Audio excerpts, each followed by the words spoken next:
Hey Bitstocks family, Emmanuel here. One question we're often asked is, why aren't Bitcoin withdrawals processed instantly? So before today's podcast begins, I want to take a moment to explain. In short, it comes down to security. When Bitstocks was founded, we decided to create a custodial system that would take advantage of offline storage, also referred to as deep cold storage. Using this as a foundation, we developed Gravity's custody system in the same manner, adding further enhancements over time to offer world-class, ironclad security. As your digital assets are never stored online, this approach dramatically reduced the attack vectors for hackers. However, it also increased the processing time for withdrawals. We promise you there is a rhyme to our reason, and at the end of the day, it comes down to protecting your assets as if they were our own. Bitstocks has been around for nearly 7 years, and there has not been one instance of a security breach to your digital assets. This track record is testament to the integrity of our security framework. For more information on speed versus security with respect to Bitcoin withdrawals on Gravity, check out our blog post by clicking the link in the description below. Hope you enjoy the podcast and we'll see you again soon. Okay, we are live, my brother. So he's got none other than Josh Henslee. The best and most adequate and appropriate way from my standpoint to introduce you is kind of like what I was saying just a second ago. I saw Josh pop on the scene, Canada Coin Geek. And if I'm not mistaken, and by all means, correct me if I'm wrong, Josh, you was introduced as someone that was working as a Microsoft consultant at the time or some way affiliated to Microsoft.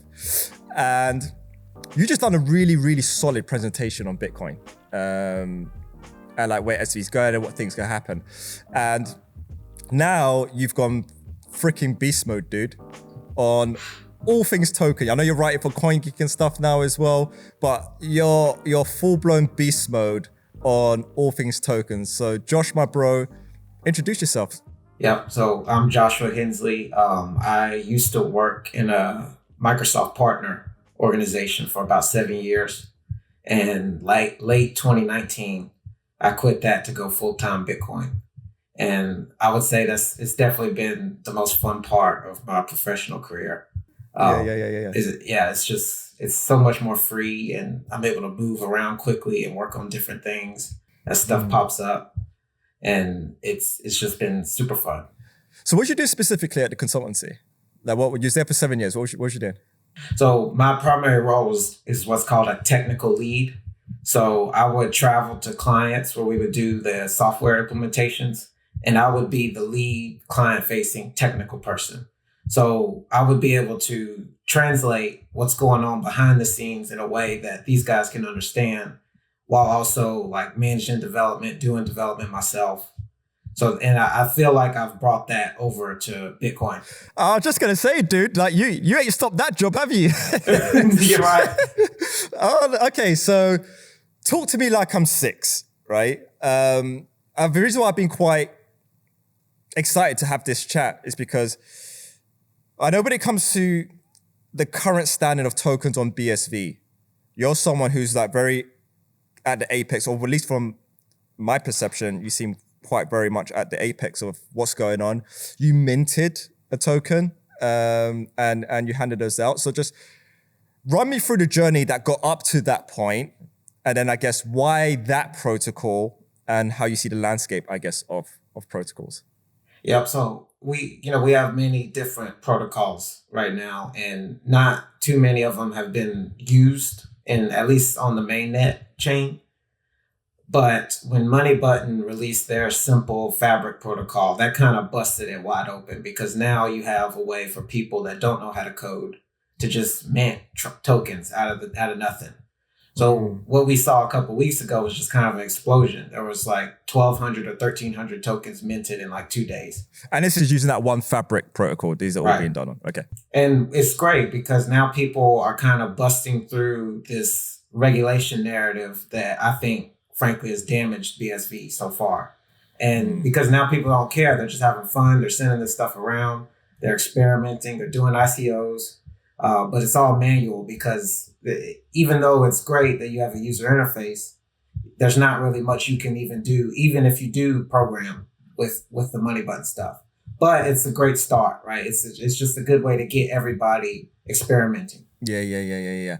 So I've seen in a couple of your articles as well, is the point is that you just made there about breaking away from the whole kind of reg narrative and the law narrative, right? And I agree with you on that. 100% agree with you on that. I think it's something that has massively stagnated this space and has actually put most entrepreneurs in this space almost like deers in the headlight. Oh, I don't know what to do. I don't know what to do. I don't know if I'm going to be told off like by some dude I don't even know and all the rest of it, right? All the while struggling to put bread and eggs on your table at home, right? So I don't think that's a healthy environment for anyone. I definitely think it's one that I'm really happy to see that we have broken out of that mold and we're just building and creating and applying a little bit of ask for forgiveness as opposed to permission, which is just entrepreneurial spirit, period. So when you say it allowed us to shoot out the gates, so what things are you playing around with now that you wish there were more functionalities to? I think, in fact, before you even get into that, what's your token? The token that you minted, there's 100 of them. What is that? What does it do? And what would you like it to do, I guess? So I created that token only because I was writing about this SFP for Money Button. So when I created it, I had zero intention of it being have any usage at all. Like if you look at the description, it says SHUA demo tokens, right? Well, dude, you look at the description of Dogecoin. So you never know, bro. You never know, it could go. Don't write it off. So after I did it, so I just tried to play around with the interface to see if I could actually mint them. And I did. And I was like, oh, okay, I'll post a screenshot on social media. And that kind of took off. And then someone on Twitch asked to buy one.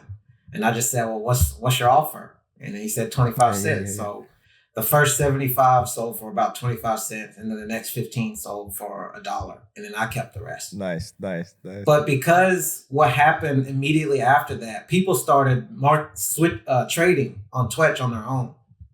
So within hours, like I'm talking 2-3 hours, someone had already resold one for $118. Whoa. So in response to this, I mean, I know about this Money Button one. One of the things with it, which it depends on how you look at it, it is centralized and it requires an authorizer. Now, for some people, that's a good limitation, right? Depending on what you're trying to do. But the benefit I saw was so many people freely trading it between themselves.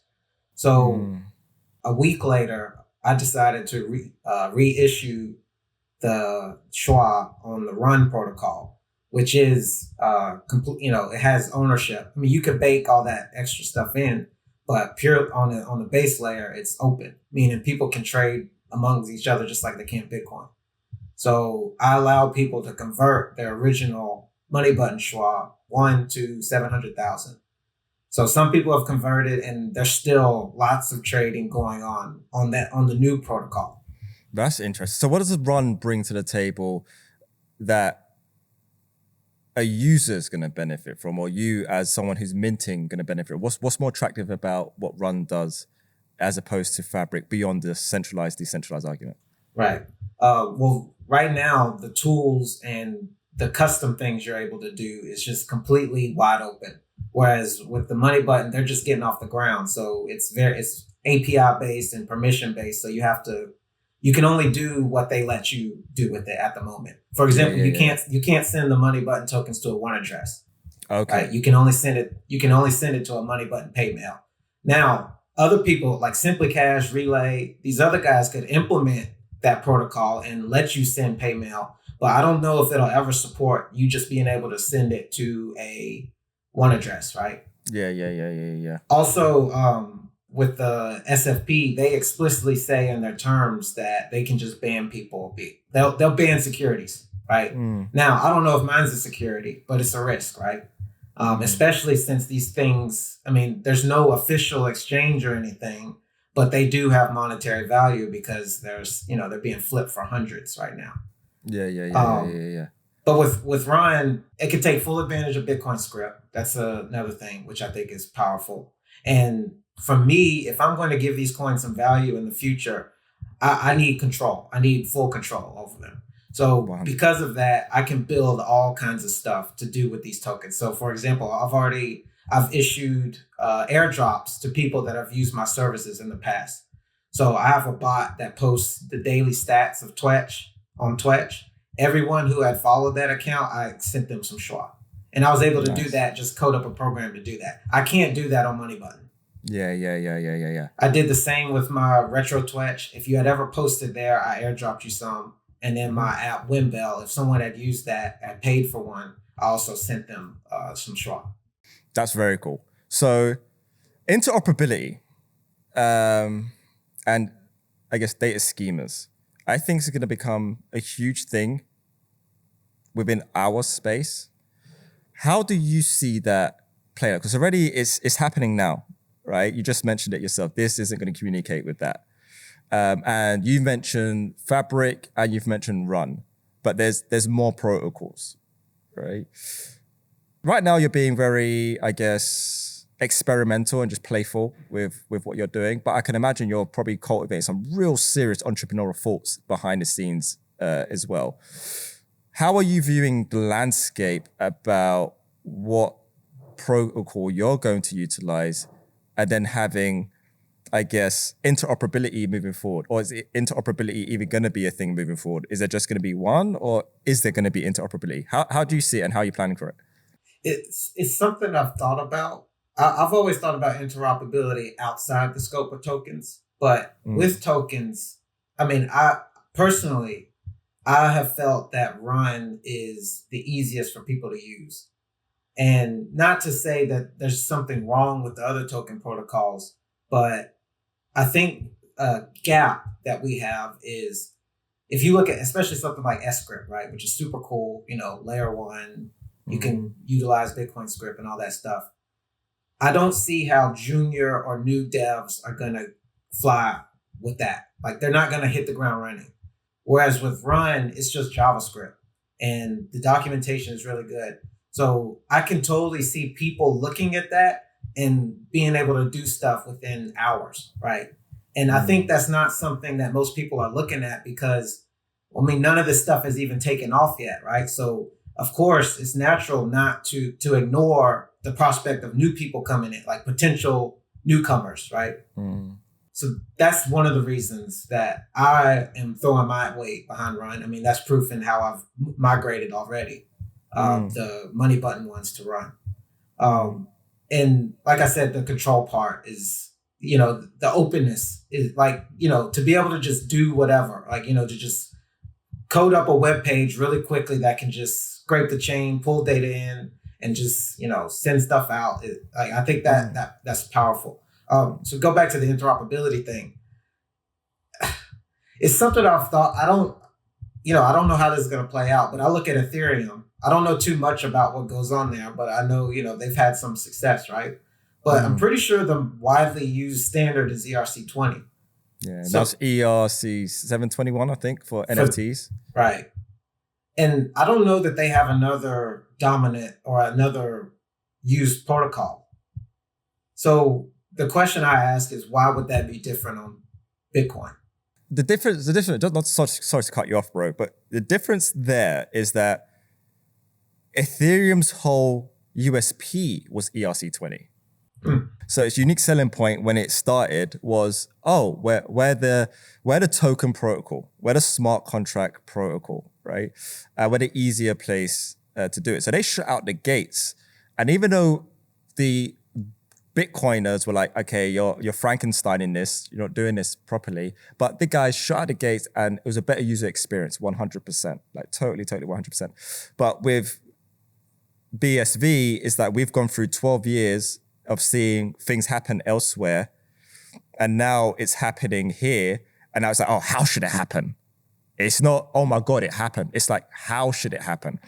And there's a lot of differences and splits of opinion. Like I'll throw some of my own weight in the equation as well. Like for instance, when I'm looking at all of these different protocols, for a stable coin, right, I'm thinking very law, regulation, right? So there are actors there who I think take that more seriously in the tokenized, that's like, for instance, tokenized as a company, James Balding. I think he's incredibly intelligent and he's very switched on when it comes to global regulatory affairs, AML, KYC, the whole lot. And that for me is quite reassuring when engaging with someone on a token protocol. But then it's like, okay, if I'm going to be real about this, I don't think tokenized is going to be the market share anywhere close to being the market share in BSV. It just kind of feels like my hunch right now, right? And that sucks, right? Because if there's a 1, it sucks because now I've got to think about, well, what's the user experience going to be like, right? And if we're really going to benefit from a one source of truth mentality, also the way that we communicate with one another as businesses needs to reflect that for the user. Whatever witchcraft is going on behind the scenes in order to make this protocol work with this protocol, that's on us, right, bro? But for the user, it just needs to be smooth. How do you see that being achievable? Do you see that being achievable, or even do you see hand cash integrating more than one token protocol? I think they're hesitant to implement any token protocol. I mean, they're very vocally against it. As proof is, with Haste's recent announcement that they're doing a token. And I mean, Handcash went on the offensive pretty much saying that, we're just against we only want real use tokens. But the interoperability thing, another thing with that, like you mentioned, the user experience, that's going to be really difficult to achieve if you're having to implement more than one, because you might put all your focus. I could just speak from a developer. You could put all your focus into making it really smooth for this one protocol, but then now you're asked to support a second one. I mean, that's a brand new implementation. I mean, because if they're radically different, especially in the aspect of authorization, right? That's a completely new implementation. It's not like I can just take something from here and then use it here. I can only use the UI. I can't use the back end. Like, it's new. It's completely new. I think I saw it was Mirror BSV, this account. They've done some stuff with the money button ones, and they claim they're going to support all of them. And I'm thinking that's going to take a long time. Like, that's just a lot of development. It would be much easier if you just support one, right? Because then you can optimize for that. And then as people do that, I think one ends up being dominantly used. That's just how I see things. Now, I don't know if it's going to be run. I don't know if it's going to be any of these other things. But this is how I see it playing out. Yeah, I don't disagree with you, bro. In the idealistic world, I've been having quite a few conversations on this.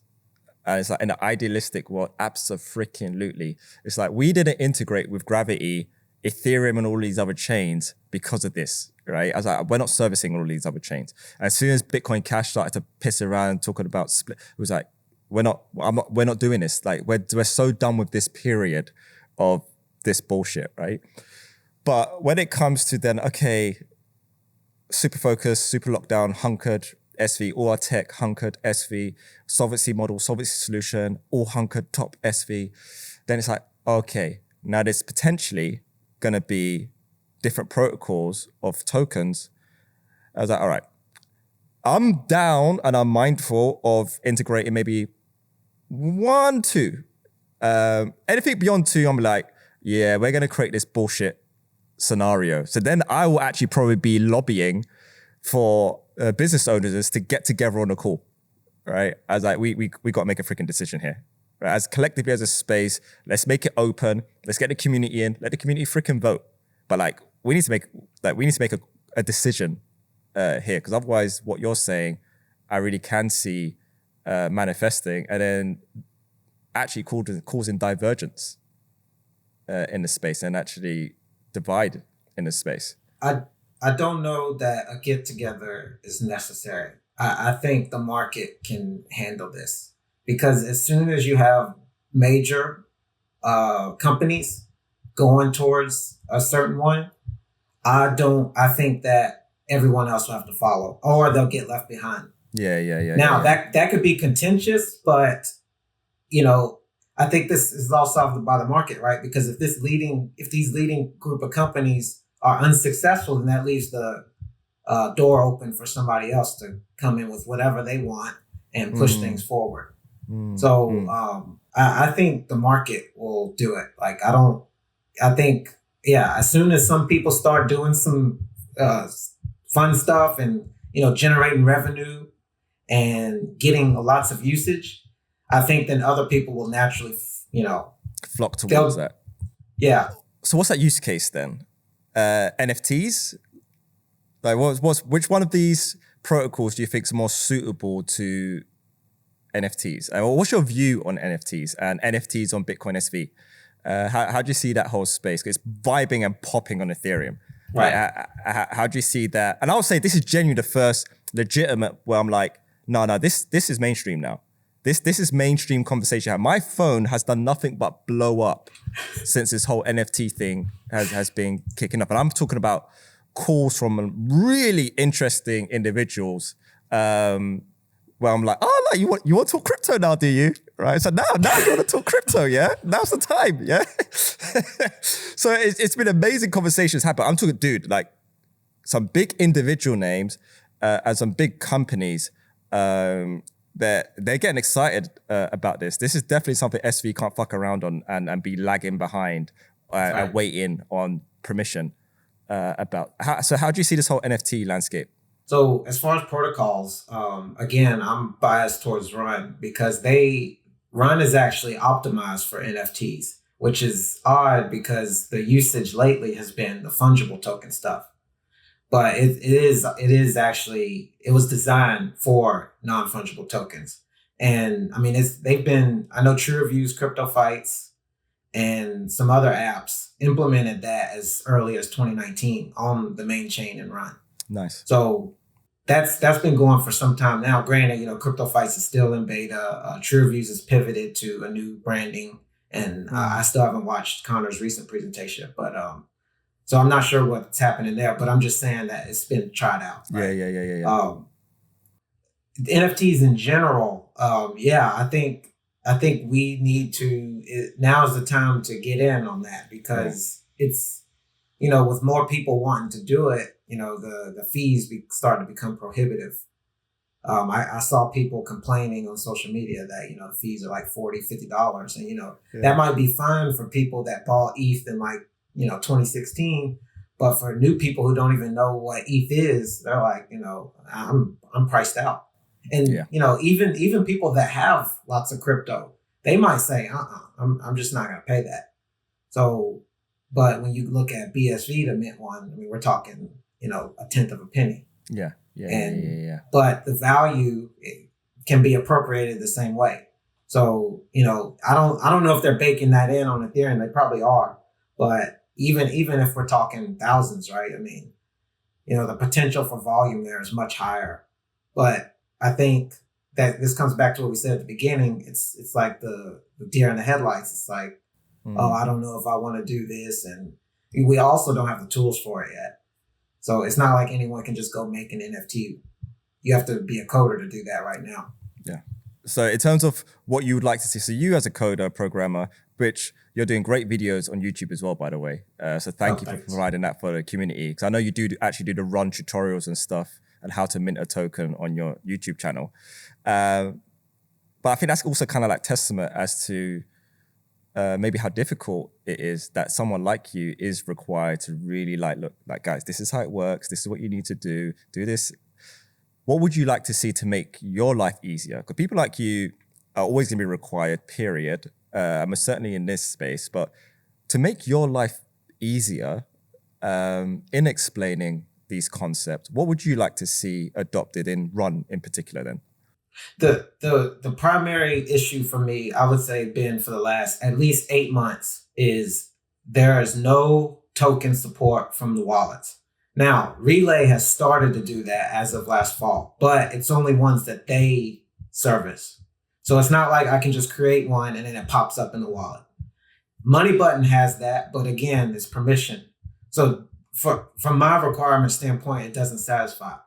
I need a wallet where I can just make a token and then it pops up in the wallet. Otherwise, if that doesn't exist, I can tell you right now, I have tools ready for this type of stuff, but I can't launch it until I have a wallet that supports it because, okay, yeah, I can make an NFT art, but from a user, where do I see it? Right? Like, for example, I could put a mint out there right now, right? And say, here you go. You can put a picture. You got your NFT. Here's the transaction ID. It's in this address. I can show them all that. But if they can't see it and they can't like send it, then they don't own it. You know what I mean? Yeah, it might be a ledger entry, but that's all it, right? So without that part, we can't go. Like, we need that first, and then we can go. Joe, I'm smiling. I'm holding back my smile because what you're asking for is so basic. Like, we should have that, right? You're like, dude, I just need it to appear in a fucking wallet. And I'm good. I'm ready to go. Like, I just need a freaking wallet. Wow, 12 years. Yeah. And that's what it is that we're saying. Okay. Well, that's positive because that's relatively easy to fix. Right? So definitely positive, but still at the same time, like, wow, that's pretty shocking. Okay. So in Twetch's implementation, and what they've done with obviously the hat, and their NFT, just I guess your take on all of that stuff and just what it does for you in terms of excitement, knowing what you're working on behind the scenes and stuff as well. Yeah, what they did was really cool because, you know, they put something out. Like, I saw the mint. I was like, as soon as they launched it, I went in and looked at the transactions because I was curious how they look. And I saw where they minted all the hats, and, you know, it looks like they're using something that's more proprietary, meaning like it's not like there's no spec out there for people to come and adopt themselves, but you can see the data on chain and all that stuff, and you can see the references. So that's pretty cool. And, you know, the way they're swapping, it looks pretty interesting. I think they're doing an atomic swap. Atomic swaps, yeah. I don't know the details of the implementation, but I mean, yeah, it is pretty cool. And I think it's proof that we can do it, right? Like that Bitcoin can do this stuff. So, and, you know, they made lots of money when they launched those hats, you know, and they got some trades going and people were very excited about it. Yeah, if you want one, Josh, I've got one for sale. It's $369,000, mate. And of course, I accept BSV. But for you, I'd even take Ethereum, I'll take BTCs, whatever you want. But it's 369,000.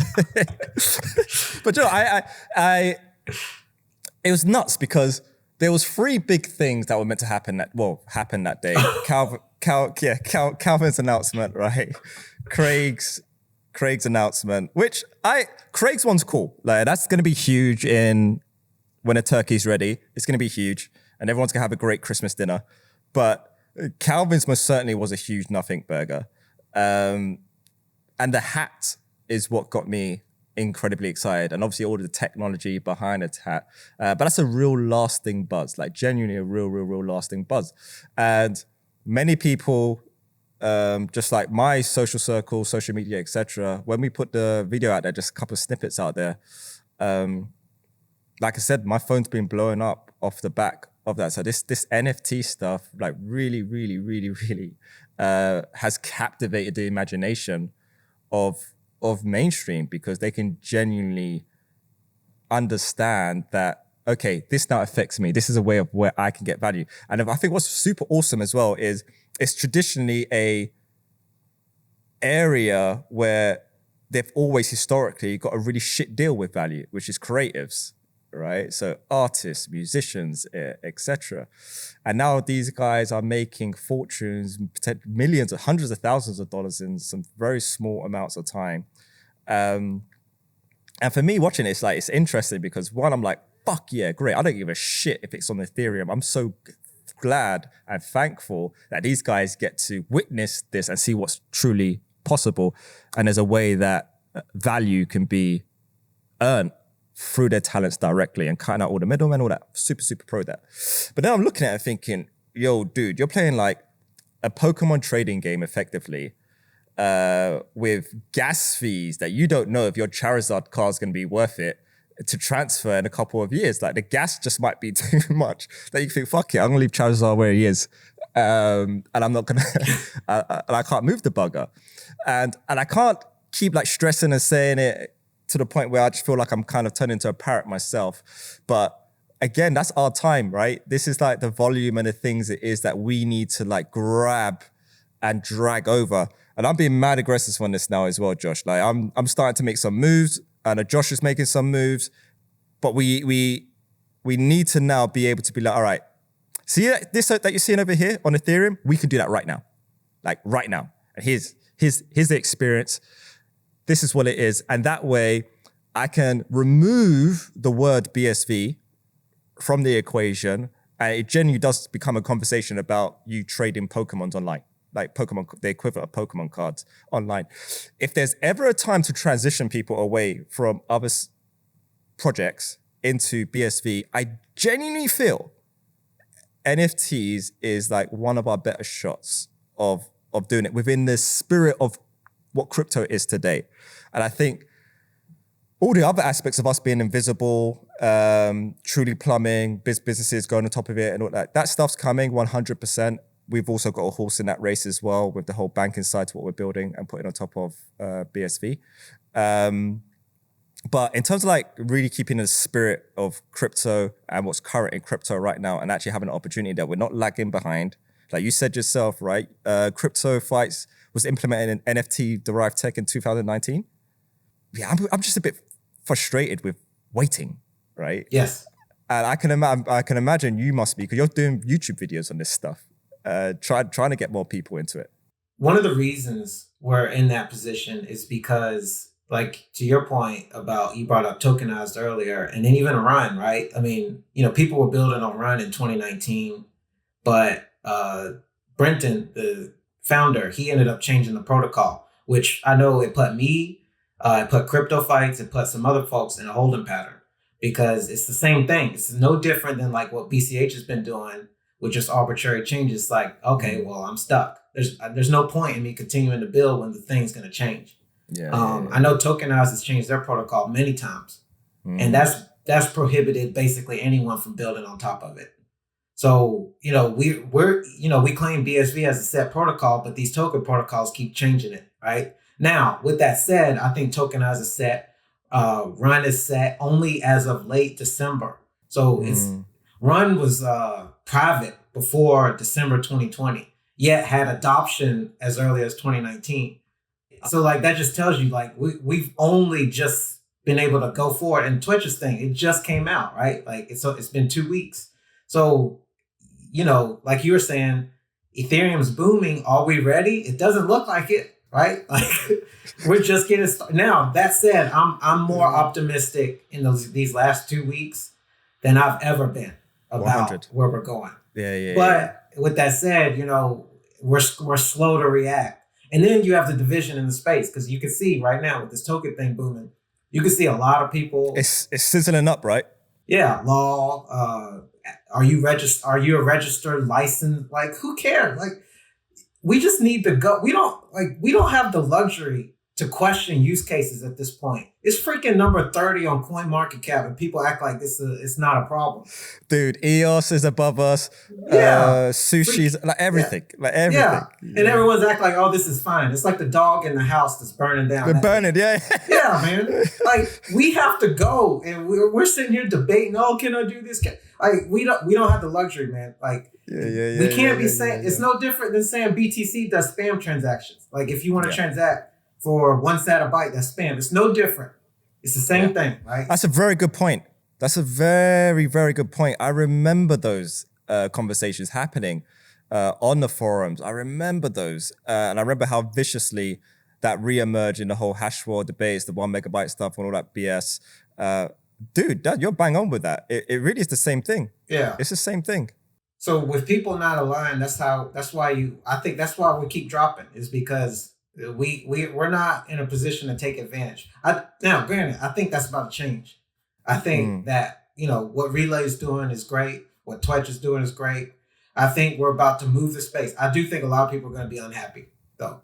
Yeah. Because, what that is what it is. I think it won't matter once people start making money. And like you said, if they're onboarding, not for BSV, but for SHUA or for some token on Money Button or for some NFT hat, they don't care, right? They don't. They really don't. Like, I think that's the case in ETH. I don't think those guys care about Ethereum. I think they care about stablecoins. They care about sushi. They care about swapping in between, getting in and trading. They don't give a shit about the base thing. So like all that stuff about Craig, Calvin, it becomes a non-factor overnight, because they want this thing. They want this meme coin. They don't want They don't even care. They just need to get some to pay fees. Shoot, because it's so low, they're probably not even gonna have to pay them because the service can just eat it, right? That's the other thing with ETH, right? Like I think Polymarket, that's like a prediction market thing. Yeah. I think they tried to eat fees, but when it got crazy, their service was just, the UX is just terrible. I think they continued to do it, but people couldn't trade as fast. But on BSV, the service can just eat them. They could just say, "Oh, I don't care about 200 satoshis." You know what I mean? On an ETH, it's like a business cannot eat a $20 transaction fee because that'll just get out of control, right? Yeah, 100%. Especially when you know that $20 ain't even fixed in anyway. So let's keep that optimism train going, right? So how do you see the next 12 months of this landscape within BSV? How do you see that playing out? And how does that set the primer to what the next few years looks like? And what does that few years look like? So I wrote about what Haste just put out. So Haste, they launched the app on Handcash Connect that was very popular, and they've only been around for 2 months at this point. But it's simple game, but that ends up paying people out really fast and that sort of thing. I don't want to cover the game, but I wrote about what they launched with their token and their white paper. The immediate question from the space was, why do they need a token? Blah, blah, blah, blah, blah. But if they read it and understand like the incentives behind it, they can see that this is extremely powerful. Like the implications of this, I feel like are huge. And this is one of the reasons I'm so optimistic.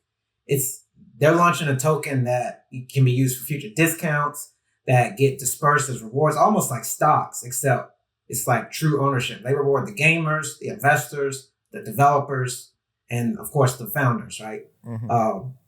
But it aligns incentives in a very interesting way that can create new business models for lots of different people.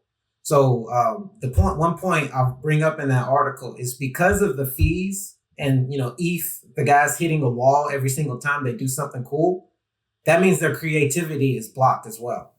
Yeah, 100%. But on BSV, that's non-existent because you're never going to hit that wall. So now use cases that didn't exist or business models that couldn't exist now are possible, right? And this is why I've never lost faith. Like even though the price keeps dropping, is because I know that every other chain, they're bound. They're going to hit something. But here, it can keep going lower, but the potential is just so great that I just feel like it's almost inevitable because it's going to attract so many people to just build stuff they never thought of before.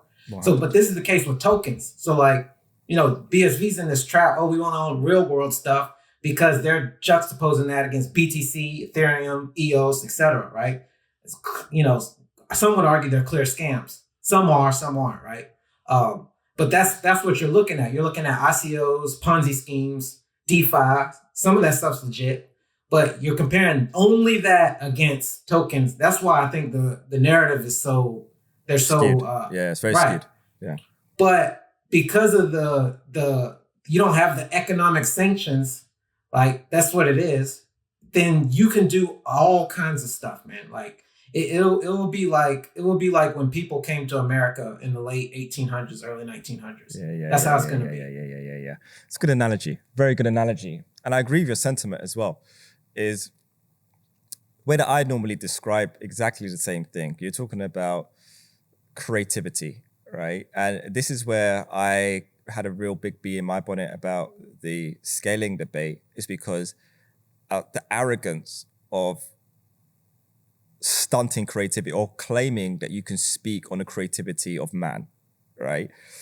And say 1 megabyte, that's it. I was like, you just killed all creativity. A way that I likened it to is I just see blockchain as a paper and pen. Blockchain's paper, tokens pen, right? You need to have detail. So if I give that piece of pen to an artist and I say to him, okay, you got 3-4 strikes of the paper and each strike on the paper is going to cost you $20. How much detail drawing is that going to build? It's going to look like Mr. Men. Right, you read the Mr. Men books you growing up as a kid? It's gonna be Mr. Men, right?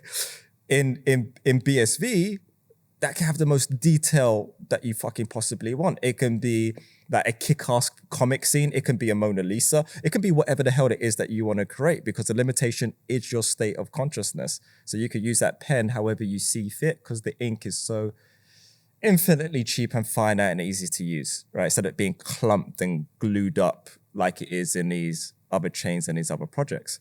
But ultimately, it is the unlocking of human creativity, which is the most important thing and a be-all and end-all, really. So America, early 1800s, and then, okay, rebuilding. We've got this unlocking of creativity. What are the things that you see yourself doing in that landscape, right? So what's the next journey for Josh? I can't see you just staying in your present status and what people perceive to be your present status, and you not being like super in the mix, building behind the scenes. So without revealing, I guess, too much, how does the story of Josh evolve in this space? And what can we expect to see from what it is that you're doing?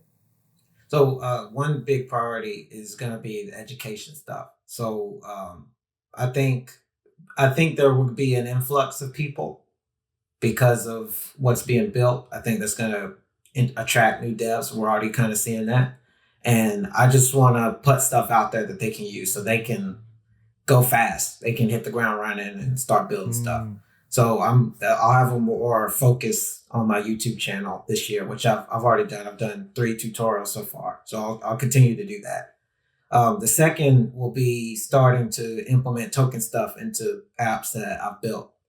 So my Windbell app, I have lots of ideas around that. I haven't pushed it too much because it's very limited in what it can do. But I've wanted to put tokens in it for quite some time, but it goes back to that problem I mentioned, is the lack of wallet support.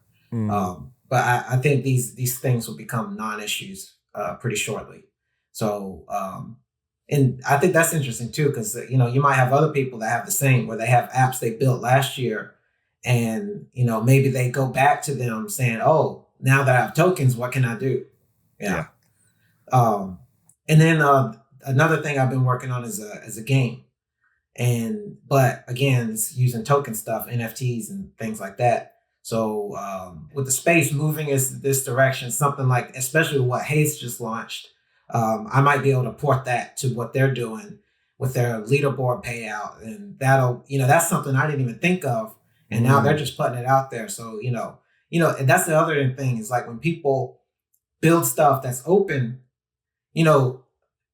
it's not like when you buy a house in the suburbs, right? It's like, okay, it's like I can take that house and now bring it somewhere else and do more stuff with it. So I think that, and that's all because we're using the Shame Ledger. So I think that's really cool. So that's kind of what to look for with me, is like, continuing to build on the token front, education, and, new apps, but as well as bringing tokens into my older apps. Nice. Well, I'm glad that you said that, and the whole educational stuff. Because like I said, bro, thank you for putting out the videos that you have put out. They're very informative. I've watched them myself. I'm going to continue to watch them myself. I'm not a dev at all.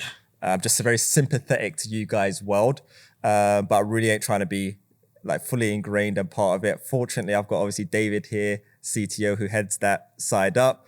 But we're going through, say, growing pains of really increasing our bandwidth, because like I said, we're getting about it this year. So like we're really, really increasing the bandwidth, but like cultivating people who understand this world is organic thing. It's a very organic thing. So having resources out there that aid and assist that, where we could just be like, look, watch this, watch that, just takes so much burden off, say, David, who will have to like sit here and do way more of that and take that on his own shoulders. So if there are people like yourself who are out there doing this kind of educational content for devs and people who are trying to build in this space, it's freaking huge, man. If companies in this space, like who are already established, should be paying a lot of attention to that, because we will be. What else do you find exciting, dude? Like, beyond everything that we just discussed token wise, I know clearly you really like Haste. So I've not used Haste, by the way, so I'm definitely gonna go check out Haste. Before cameras went on, you mentioned migrating. So you said that you've moved from Cali, now you're in Georgia, right? You're Atlanta. Yeah. Okay. Was there much of a BSV community in Cali? So yeah, we were doing meetups. I was doing monthly meetups with Ryan and some of the guys out there. So Shahui from Script, Kevin from Arc. So nice. people that are kind of known were going to these, and we were doing that every month. So yeah. That was great, but obviously all that stopped in March. Yeah. But when I went out there, I had always thought about it as temporary. I went out there because my now wife came over from Japan to work as an expat. So I just went and moved in. All right, dude. I've got to ask it now. And I can say it because black don't crack. Dude, 7 years you said that you was working as a consultant before you entered this space. And you've just mentioned that you have a wife. How old are you, dude? I'm 30. Dude, congratulations on being wise and grown and grounded. And you've got your wife, you're building your foundation. I'm actually your age plus a little bit of VAT. Okay. I'm 33. But go on, continue. You were saying so. Yeah. So when all this Corona crap happened, I knew, okay, we need to go back. I need to go back home because I'm in my home here that I've owned this place since 2013. And I just rented it when I went out. So I came back. It was easy to come back here. And my family's here. It just made a lot more sense. And, the difference between Georgia and California in terms of the reaction to this stuff is, night and day. Yeah. So go into that. When you say reactions to this stuff, what do you mean? What do you mean in particular? So you're just part of the California exodus? You migrated away from California, just felt just different vibe, or? One quick thing on that. Almost all my friends that I made in California have already left. No way. Yeah. Because I like to think that I'm relatively connected. I've got lots of good friends in California, some of which have left. Major ones that I thought would have left didn't leave though. And Cali is a place that when I go to the States, is where I go and I fly in. But as you can imagine, on the opposite side of the pond looking in, with everything that's going on in the world, it's like now become the least desirable place for me to go, which is very unfortunate. But that's, again, outside looking in, which I never like to take as 100% gospel. So what have you experienced? What is going on the street? What's the vibe and the feel like that's caused that? It was very, even in Atlanta, it's disappointing, man. Like I lived here all my life, and to see what's happened to these cities is, Atlanta, I'm very sad about. California, I don't care as much because to me, they had it coming. Yeah. And also a lot of it's self-imposed. In Georgia, it's a little different because I can just go 20 miles outside and it's the same. Like I go 20 miles outside and it's like, what is Corona? Seriously. Nice. But in the city, it's like people are still freaked out. And, it's been a year, man, after 2 weeks of flatten the curve, and I'm just sick of it. So like when we go out for date night, I will no longer be going to these restaurants that have these silly rules. I'm going outside the city. People are more based there. They just don't care. They want people's business. Just keep it simple, and I'll probably be moving soon, just out in the country somewhere to, that's just immune from all this stuff. But in San Jose, so I live in San Jose, which, is about 40 miles south of San Francisco. It was like, it was almost like an apocalypse, man. Like it was terrible. Like, I can give an example. So there's a grocery store walking distance from me. It's called Kroger. It's like it's been around for a long time. I go there. They have the same signs, right? They say, wear a mask. We're doing 50% capacity. But I don't know if you know this, but you could tell when a business is just like, playing around with this just to keep people from messing with them versus actually enforcing it. Yeah. I go to the Safeway in California, back in April. There's freaking lines out like it's communist North Korea. And it's like, what are we doing? This freaking store has plenty of food. Why are we waiting outside? Like, just because, we got to enforce 25% capacity. Like, it's just, it doesn't make any sense, man. Like, Bro, so I take it you don't have a mask collection then? Oh, no. What's your take overall on it all? I could tell that you're not buying into the public narrative. Right. But what narrative are you subscribing to? And how has that, I guess, influenced your commitment or lack of commitment to your entrepreneurial journey? Like, we're just where you at basically right now in the midst of everything that's going on. So I mean, when it first happened in January, I was already making fun of it. Like I mean, you know, it's easy to say now, you know, right? Because no one was with me. But I mean, my wife can attest. Like, I was calling this stuff out way before all the stuff actually happened, right? And I've never taken it seriously. I mean, there's just, to me, it's. I mean, also don't watch TV, so that might be part of it that keeps me sane. But you know, it's just, it's crazy that I can be in Atlanta. And I can just drive 20 miles or 40 miles outside the city, and it's just completely different. Like, that means that people are just kind of living in different like everyone's different, and everyone has the right to react to this way the way they want.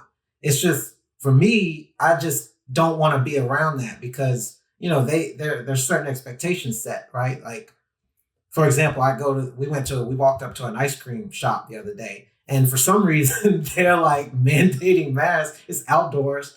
And so all these families come over and they have their kids wearing masks. And I'm just sitting there. I mean, I refuse to do it. So like, I'm just sitting there and, only these people can make going to an outdoor ice cream shop stressful. I'm wondering how these kids are eating ice cream with these fucking masks on, mate. I'm sitting there, I'm going to wait and see how this plays out. Like, I feel like, even though I know I'm not, I just feel like these folks are almost scared that someone's here that has the face uncovered. So it's like, it's stressing me out. Yeah, cancel culture. Right? Man. It's just, so I just don't, so anyway, positively, right? You asked about entrepreneurial stuff.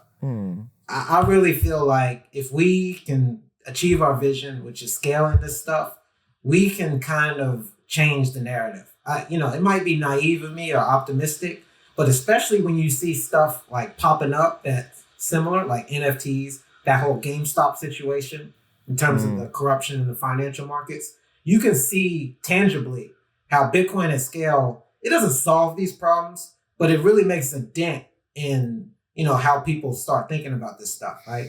I think to be honest with you, bro, given enough time, I think the only reason why it doesn't solve it immediately is because it's a time factor. Yeah. Given enough time, I genuinely think it solves everything in this regard, because the way that I see Bitcoin is a mirror, right?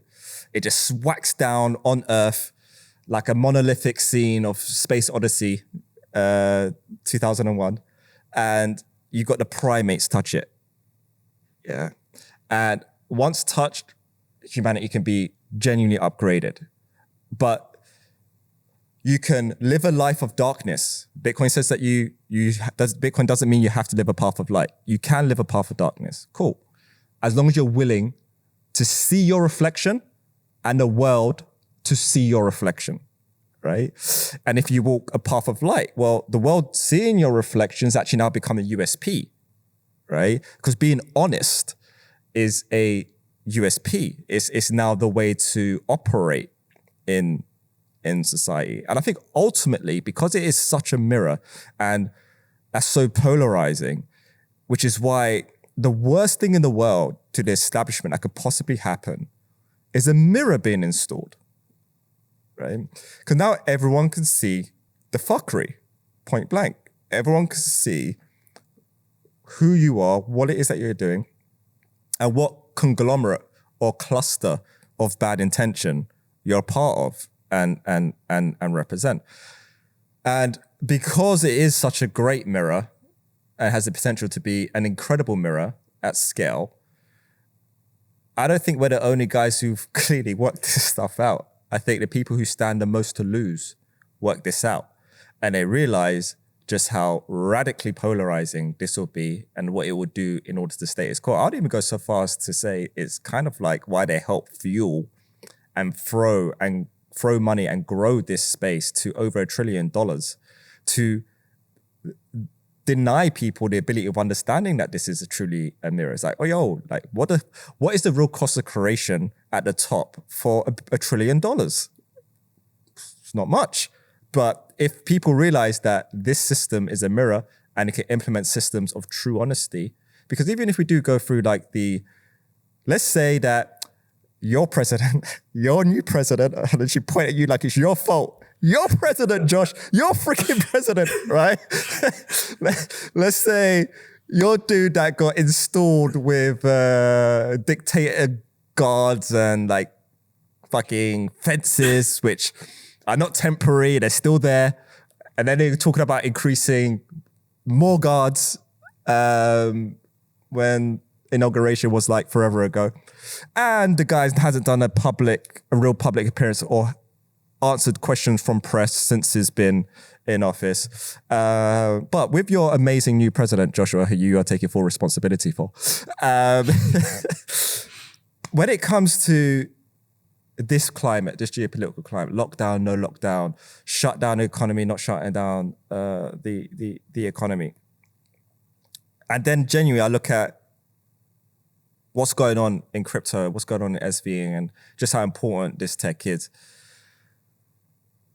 It's the most, almost to the point of salivating amount of opportunity and optimism. But at the same time, that I always firmly keep my present and reality hat on, I'm like, yo, this might have got just a little bit more difficult. It's like all the right stuff's happening, but strategically, this might just got a little bit more difficult. Because going back to the sentiment of what we're saying, around tokens, etc. Okay, and why I think your approach is actually the right approach, considering the landscape and approach that you're promoting for people to follow is the right approach for the landscape. Is Tether mints billions and billions and billions of dollars. Okay, I don't want to pull out like the race card and all the rest of it, bro. But I'll tell you what: if you and I minted Tether, if we created Tether, how long do you think until we're got our face on some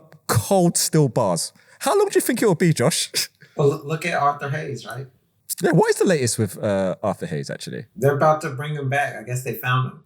They found him? Okay. I think so, yeah. Okay. Well, yeah, like proof of testament. But genuinely, like, no bullshit. Like, if we was to create Tether, that would have been shut down ages ago.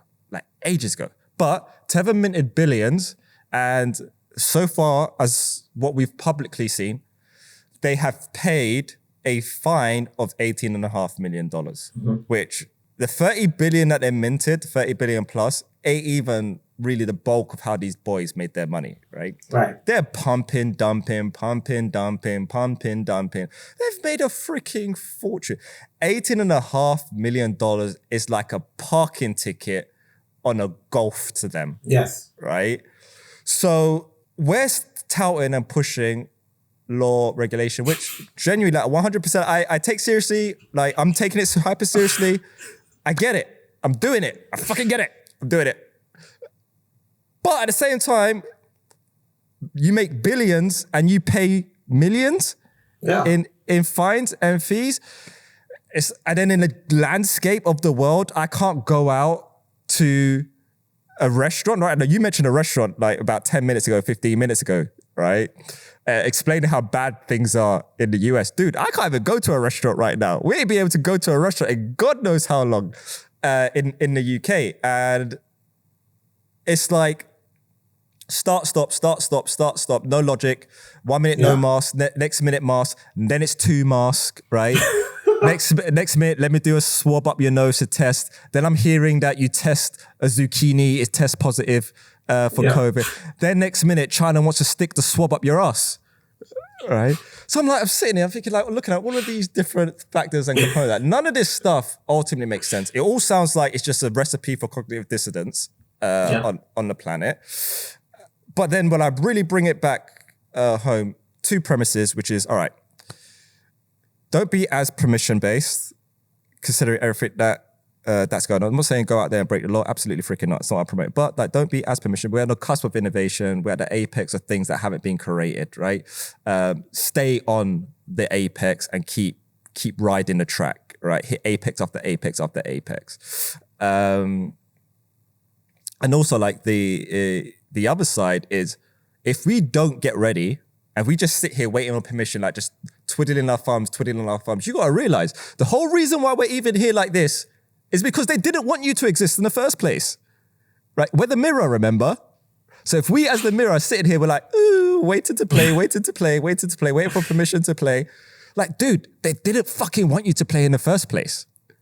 So we need to get out there. We need to be obviously a lot more aggressive. So like, bro, like, thank you for touting and pushing this whole token space and showing and leading by example that, look, guys, just create. You didn't try and create no fucking security. You didn't try to do none of that. You just said, look, create. We can start creating. Let's start ultimately creating. And I think collectively as a space, we can start giving the other projects a little bit of a bloody nose in just like migrating and pulling some users over. Yeah, the Tether thing, that should be a big wake-up call because, number one, it makes a lot of people that were calling FUD look silly. Now, I'm not saying that they're wrong because I think they were right. Even the stuff that Craig was saying, he was right. But all of them, Craig included, they look really stupid right now, right? Because they ignore the human aspect. They ignore, okay, yeah, I broke the law. But just because people break the law, it depends, right? Yeah, if you're just a person trying to go into a store where they're trying to have arbitrary restrictions and you say no, and then they bring you down and arrest you, yeah, that person gets punished. But if you're freaking George Soros and you just go and, hire a bunch of people to go to Minnesota to protest, then that's fine, right? So with Tether, all they have to do is say, oh, okay, we did we counterfeited all this money. Okay, Letitia, here you go. Here's some money. And, you get off free, right? So, like, they ignore that part. They ignore that, oh, the government's corrupt too. And that's the whole reason we're in this mess is because the governments have overstepped their power, right? And without historical evidence of ever relinquishing the overreach, right? Right. And if you look at the collapse of every great empire, Romans are not excluded from this. Overreaching government power.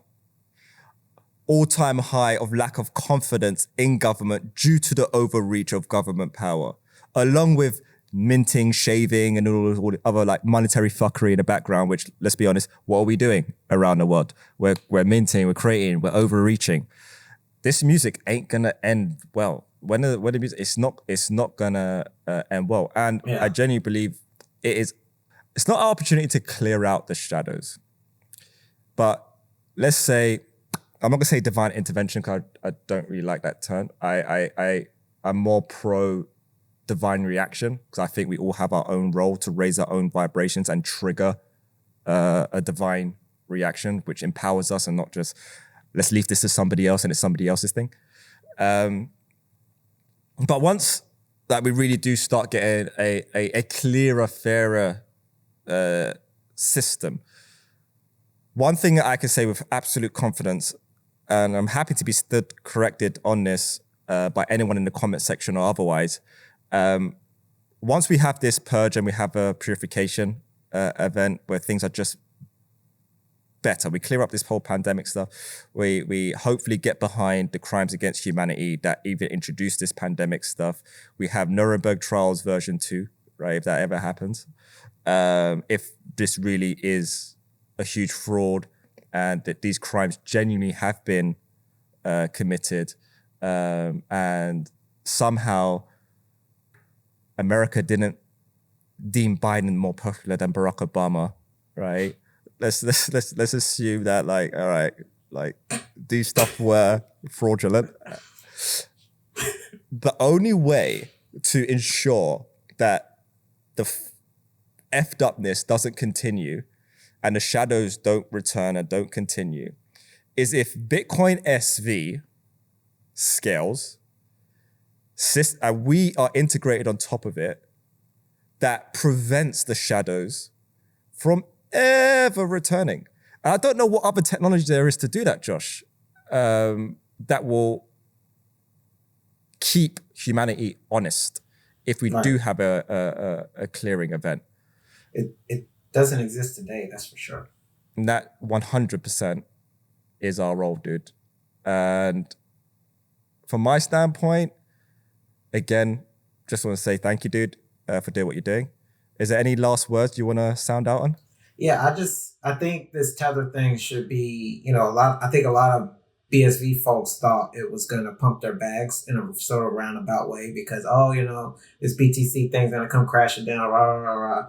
And, frankly, I'm surprised BTC didn't pump to 60K as soon as the news broke. Yeah. But to me, I look at that as, to me, that signals that the government is trying to get in on this too, however they want. But that also gives the green light to people to do similar, not break the law, but that means they can get away with a lot of stuff because, if you do $1 million ICO, chances are nothing's going to happen to you, right? If these guys just did something very big and, you can look at EOS too, it's very similar. I think they only paid 24 million, right? And, who's not multi-billion dollar ICO.